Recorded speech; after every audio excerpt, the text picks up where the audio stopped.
Sense? You were doing that. Before you came into that room, you decided on a strategy of self-presentation at that time, which had influences from who you are in the past, but also who you want to be in this new context, on this course.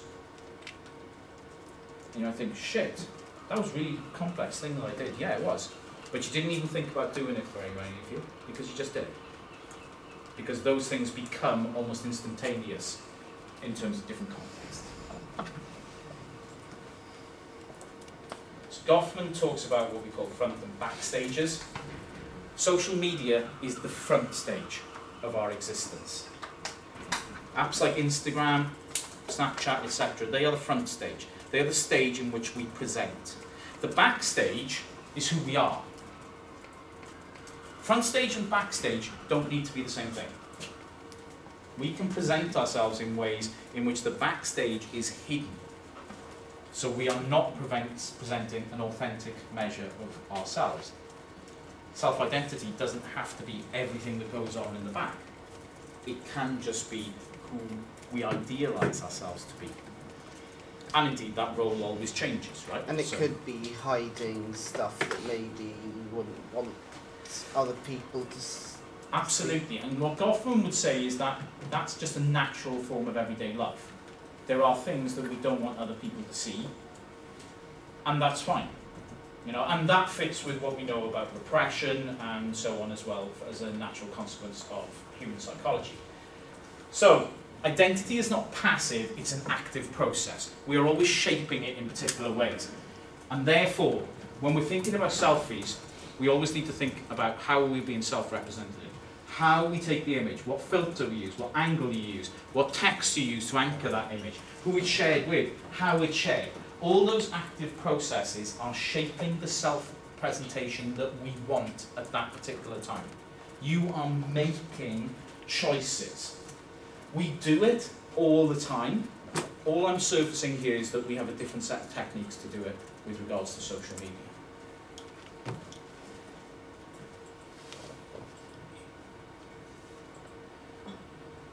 There are unacceptable forms of representing the self. This is a very, very famous image. This is an image from 2012, okay, shared on Instagram. You should not do this.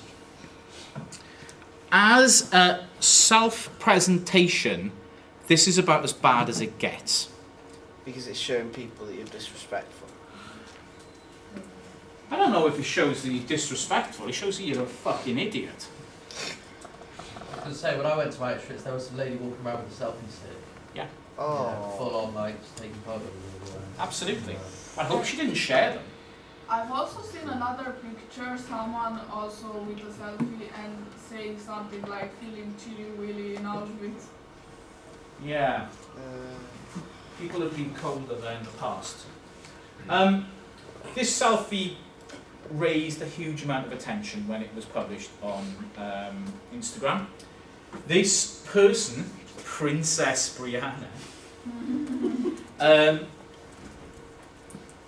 unsurprisingly doesn't have an account under that name any longer, and disappeared off all social media shortly after this because it was publicly shamed across the internet for it as well. The selfie is a performance. This is a bad performance. This is a performance that doesn't recognise the importance of, in this case, the location in where this is being performed. This is a person who has an acute lack of understanding of what is appropriate to be done in that location, right? So, there are acceptable and unacceptable practices with doing this. And what I'm getting at with showing you this is you understand those. This person is a moron. If you couldn't understand this is not appropriate, you're fucked up at that point, right? But nobody in this room would take that image. I don't believe. You're all informed about media practices and you've done a bit of all this sort of stuff. I don't think you're in the headspace that would do this. No. No. the weird thing is that they normally don't even allow you to actually take pictures in there. Like, I don't know about outside of the camera, inside where everything is exposed, they strictly do not allow you to take pictures. I guess that's true, yeah. No, I've been there and that's why I know it's literally. I they mean, won't when allow I you to went there, take wasn't a problem because nobody had a camera. It was a school trip to Poland. So, we have a distinct set of practices. Do people need to go? I know I've gone over time, but I don't care about time. Time is just a relative concept at this stage, right? Okay, so, I will get to the end of this. Selfie practices are extremely important and we understand these implicitly. I will leave some of these up here, but I want to get to this. I will finish now. So, selfies are extremely complex. There is a huge amount going on in this. Selfies can be authentic or fake, high or low quality, face of moral panic. Selfies can make us feel good. Selfies can make us feel empowered by taking control of our own identities.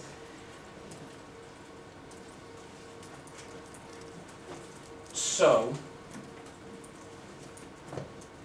what we are talking about always is a complex form of communication, and a way to aid our self-presentation, an empowering act, but something which is shaped by the platforms that we use, by the people we are trying to communicate with, and critically important this, the idea, which is implicit in all of us, that we are always playing a role of some kind. And how we represent ourselves on social media is to create and reinforce that role. We are always undertaking that. There is always a role going on. So, if you are looking at your own social media usage, you have to reflect on what that role is. Some people will say, well, I don't post anything on social media. That's a self-presentation strategy. The lack of information is, if you like, if you take the dictionary definition of things, that's a kind of selfie. You know, you are deciding not to represent this on it. So what is it that you are representing? You are doing something deliberate to create a sense of self-presentation at all times. There is always a deliberate self-presentation going on, even if you're not doing anything. That's the self-presentation you're choosing to do. You are constructing a meaning by doing that. So everything that I've talked about today, and there's a huge amount of detail on these slides, which again, you can simply copy and paste as long as you reference properly by taking it from the module handbook. That's why I skip over a lot of the slides, because you can just go back and read them and take that stuff for either assignment 1 or assignment 2 or both. But the basic ideas are this. Visual culture is dominant. Self-representation on visual culture is extremely important in terms of our own self-identity. We are always in the process of self-presenting in particular ways. We are masterful at doing it, but we all have different techniques of doing it. And those are the techniques that, if you are looking at some project in this area, I want you to surface for me in assignment 1. Any questions? Thank you all. My timings were all over the place. I do apologise. Thanks. Cheers.